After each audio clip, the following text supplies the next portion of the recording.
Пока мы готовили сегодняшнюю передачу к выпуску, Путин объявил пасхальное перемирие. Сделал он это примерно без 25 по Москве.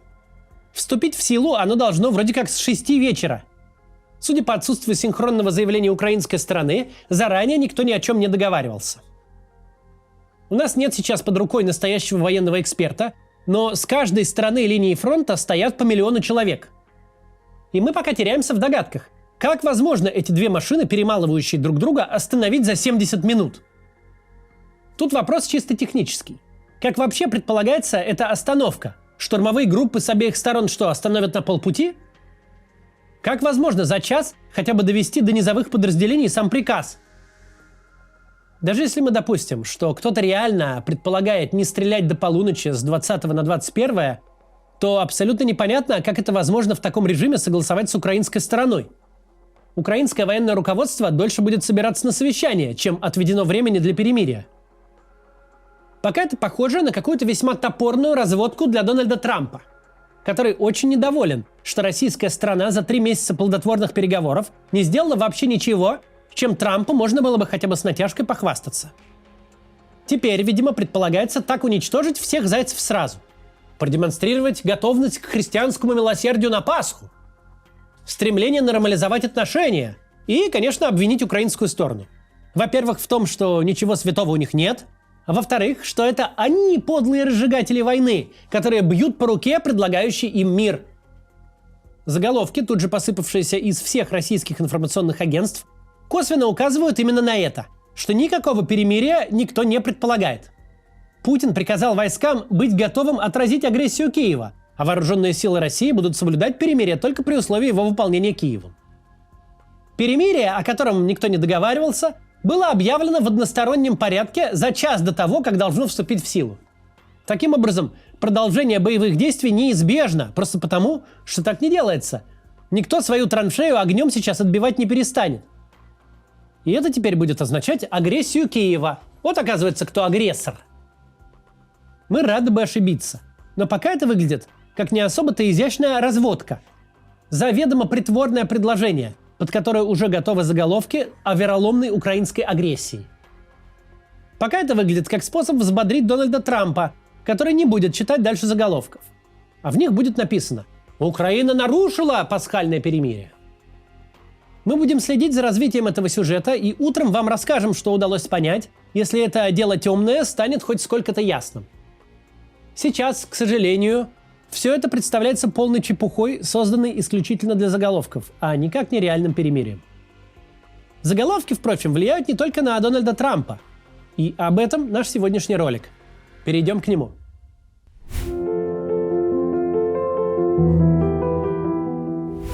Завтра, 20 апреля, христиане по всему миру отмечают один из главных праздников – Пасху. Именно в этом году Пасха по западному календарю выпадает на тот же день, что и по православному. Для неоконсервативной американской администрации 20 апреля – важная психологическая дата. Остановить крупнейшую войну в Европе после Второй мировой к единой христианской Пасхе было бы для команды Дональда Трампа настоящим триумфом. Времени, однако, остаются считанные часы, а война все идет и идет. 30-дневный мораторий на удары по энергообъектам, если он и существовал в реальной жизни, окончился. И окончился ничем. Накануне пасхального воскресенья президент Трамп, госсекретарь Рубио, а также неназванные вашингтонские источники издания Bloomberg выдали целую серию очень разноречивых заявлений. В заголовках новостей почти одновременно появились гнев, торг и депрессия.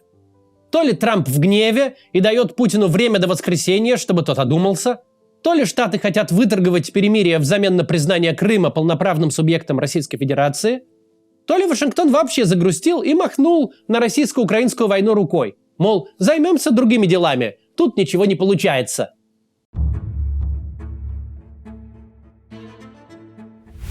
В новостной повестке последних дней оказались события, которые удачно ложатся в канву нового мифа об американо-российском союзничестве. Так США проголосовали в Генеральной Ассамблее ООН против резолюции, содержащей положение о российской агрессии и необходимости созвать Международный трибунал. Помимо Америки против проголосовали Россия, Беларусь, Северная Корея, Эритрея, Мали, Никарагуа, Нигер и Судан. Такая вот любопытная кампания. В свою очередь, служба внешней разведки России максимально публично сделала реверанс в сторону Соединенных Штатов, опубликовав на своем сайте статью о совместной борьбе русских и американцев против европейского фашизма. Для иллюстрации перерисовали известную советскую карикатуру времен Великой Отечественной войны. Теперь американские и российские штыки с двух сторон разят свастику с головой председателя Еврокомиссии Урсулы фон дер Ляйен. Сами по себе голосования по резолюциям в Генассамблее ООН и веселые картинки на сайте СВР на реальную жизнь никак не влияют. Однако имеет значение то, как подобные новости воспринимает аудитория в нашей стране. Та ее часть, которая заведомо настроена из потока новостей выуживать именно поддерживающий миф о нашем Трампе и грядущем союзе с Америкой. Издание «Верстка» обратило внимание на темпы набора контрактников в Москве в нынешнем году. В январе и феврале 2025 года в столичный единый пункт отбора пришло почти одинаковое количество новобранцев – 1508 и 1558 соответственно. Однако в марте произошел существенный рост. Контракты заключили 2287 человек. Рекордными оказались и первые 10 дней апреля.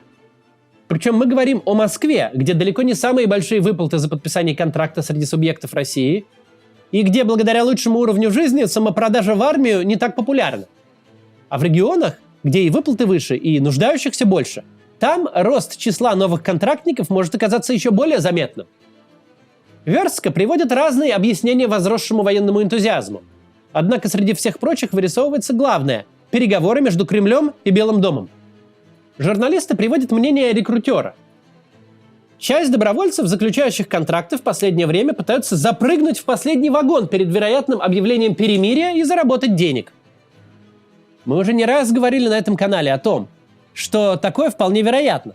Кто-то из россиян может почувствовать, будто есть возможность получить бюджетные выплаты, а потом застать окончание боевых действий где-нибудь на полпути до фронта. И будто бы это такая мимолетная возможность получить все и не потерять ничего, которой успеют воспользоваться лишь самые быстрые и сообразительные. Будто это как своевременно закупиться какой-нибудь хайповой криптовалютой. Безусловно, нашлись такие люди. И многие из них уже успели погибнуть. Или пропасть без вести. Ведь и по нашим наблюдениям, и по наблюдениям Z-блогеров, между подписью на контракте и некрологом промежуток может быть всего 1,5 недели. По состоянию на 19 апреля среди погибших на фронте точно уже есть такие наши сограждане, кто являлся гражданским человеком еще 11 марта, когда у Трампа было на руках согласие Украины на безусловное прекращение огня. Уже после этого согласия они подписали контракты, полагая, что войне-то конец, и погибли. Но наверняка среди тех, кто решил пойти на войну на фоне интенсивных американо-украинских и американо-российских контактов, не все рассчитывают, что им вообще не придется воевать. Идея скорее в том, что вот-вот начнется совсем другая война, гораздо более легкая для российской армии, с низкими потерями и стремительными успехами. Воевать придется, но в упрощенном режиме, в формате специальной военной операции. Подобных ожиданий в реальной жизни нет никаких оснований. Однако понятна природа этих ожиданий. Среди нескольких нарративов, которые предлагает на выбор телевизионный агитпроп, был такой. Дескать, российская армия уже давно воюет не против ВСУ, которые, мол, были разгромлены еще в 22-м, самое позднее в 23-м, а воюют российские войска, согласно такому нарративу, на территории Украины, но непосредственно против НАТО. У ведущих Первого канала и телеканала «Россия-1» одно время даже был бзик на тему темнокожих солдат. Дескать, украинские уже закончились, по ту сторону линии фронта вместо них массово воюют афроамериканцы и афроевропейцы. Этот нарратив никогда не был единственным, ведь у нынешней провоенной пропаганды есть задача предложить зрителю несколько разных картин мира на выбор. И часть зрителей выбрали верить, что уже вовсю идет война против натовских армий, а Украина не столько участница событий, сколько место действий. Подобный взгляд оказался популярен, так как решает сразу две проблемы. Во-первых, снимается важный для многих вопрос о том, как же можно воевать против восточнославянского православного народа, с которым мы не так давно вообще жили в одной большой стране. Во-вторых, возникает разумное объяснение, почему война затянулась, потери огромные, продвижение на линии фронта незначительно. Мол, а что ж вы хотели? Против нас не ВСУ, которые мы уже давно победили, а совокупная военная мощь всего Запада во главе с Соединенными Штатами. И не чудо ли, что, ведя такую войну, российская армия в одиночку, в принципе, умудряется наступать? Да, медленно, да, с потерями, но одна против всех. Российская армия не вторая на планете, а вообще первая. Теперь представьте, что человек, который верит именно в такой ход событий, такие люди есть, потому что пропаганда это активно толкает. Так вот, такой человек вдруг узнает, что главный участник боевых действий по ту сторону линии фронта, то есть Америка, собирается выходить из войны. Решает, мол, пойти на сепаратный мир с Путиным. И не будет, значит, в Украине ни белых, ни черных американских солдат. Так кто ж тогда останется? Изнеженные европейцы? Продажные колумбийские наемники? Фанатичные азовцы? Да и все? Ну разве же это противник? Да мы их всех теснили с востока на запад, даже когда с ними были американцы. Ну а без американцев, а может и с американцами на нашей стороне, шансов у них никаких. Еще немного, еще чуть-чуть, и фронт посыпется. Ну и здесь-то может рассудить такой человек, что пора и на фронт записаться. Делая обзоры телевизионной пропаганды, мы всегда больше всего внимания уделяли гуманитарному аспекту. Обращали внимание на язык ненависти, расчеловечивающую риторику, подстрекательство к преступлениям. А сюжет, посвященный якобы непосредственной войне против всего НАТО, обсуждали мы не так много. Ну вот надо телевизионщикам оправдать неудачи или скромные успехи. Вот у них и возникают натовцы. Ведь годы напролет биться с ВСУ – это как-то не по чину несокрушимой и легендарной Красной Армии, ну или там Армии России. А вот НАТО – достойный противник. Под ударами НАТО даже какое-то время и отступать совсем не стыдно. НАТО же. Полагаю, мы могли недооценить, каким образом этот пропагандистский нарратив, конструкт, мог повлиять на свою аудиторию. Ведь если из этой конструкции удалить несущий элемент – Америку, то действительно логичен вывод – победа-то близко, и предельно рационально поступили те креативщики, которые догадались разместить на новых агитационных плакатах для потенциальных контрактников портрет Дональда Трампа с тем самым лозунгом «Победа близко». Так-то людей проще обмануть и убедить, что сейчас самое время ломануться на фронт.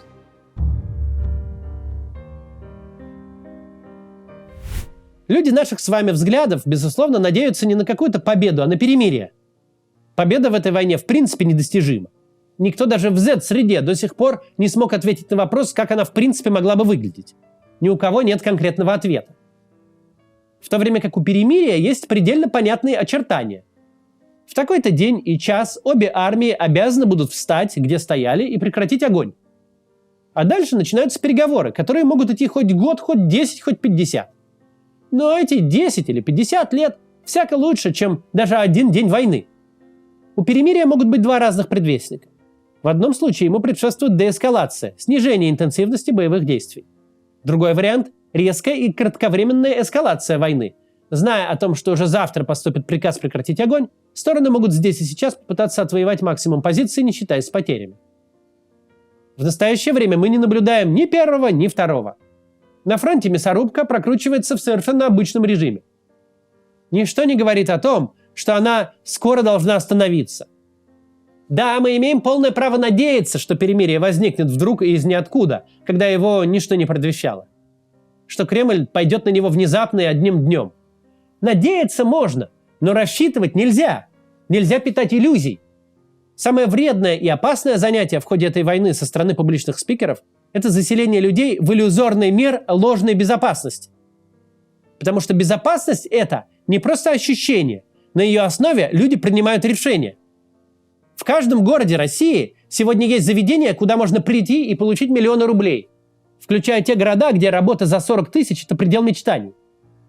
Появилось заведение, которое решит все проблемы, которое готово выдать определенной категории граждан больше денег, чем они могли себе представить. Перед теми, кто думает, где бы перехватить пару тысяч на минимальный платеж по кредиту до конца месяца, горит огромная вывеска «Приди и получи миллионы». Измени жизнь и свою, и своей семьи навсегда. Для человека, который не вовлечен в общественно-политическую повестку и не руководствуется в данном случае этическими мотивами, есть единственный аргумент, чтобы не воспользоваться таким предложением. Аргумент простой. Контракт с Минобороны – это билет в один конец. Человек оттуда никогда не вернется. Есть реальный и совершенно не иллюзорный шанс вернуться в гробу. Или пропасть без вести в безымянной лесопосадке. Остаться без конечностей, инвалидом на всю жизнь. Но даже если вдруг повезет, и ты выживешь, и не будешь очень тяжело ранен, то, вероятнее всего, не вернешься в обозримой перспективе. На 4-м году войны все сословие потенциальных новых рекрутов обязано понимать. Это приключение не на 15 минут. Это может быть запросто еще на долгие годы, и вы никогда не освободитесь. Да, упорно начали ходить слухи, что сейчас там вот ребята наверху все порешают, и бизнесмен Трамп сейчас все по бизнесу разрулит. И более или менее в эту сторону начал работать и телевизор, и Z-Telegram, и даже некоторые независимые спикеры. Перспектива мира многими стала продвигаться как абсолютно неизбежная. Только, мол, об условиях договориться осталось, а мир вот он уже тут. Люди вон спорят о том, как к условиям мира относиться, а не о том, насколько он вообще реален. И, конечно, все эти разговоры влияют и на тех наших сограждан, кто подумывал пойти в армию, не исключал для себя, кто очень нуждался в деньгах, но боялся. Сейчас часть из них, к сожалению, бояться перестали и понесли свои жизни на сборные пункты. С гораздо меньшими шансами выигрыша, чем у игрока, который помез все свои сбережения в казино.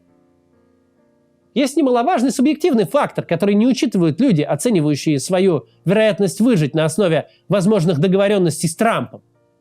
Если эти люди массово пойдут на контракт, насытят армию России живой силой, то зачем же Путину о чем-то договариваться?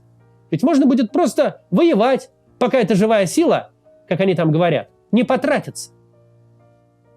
До завтра.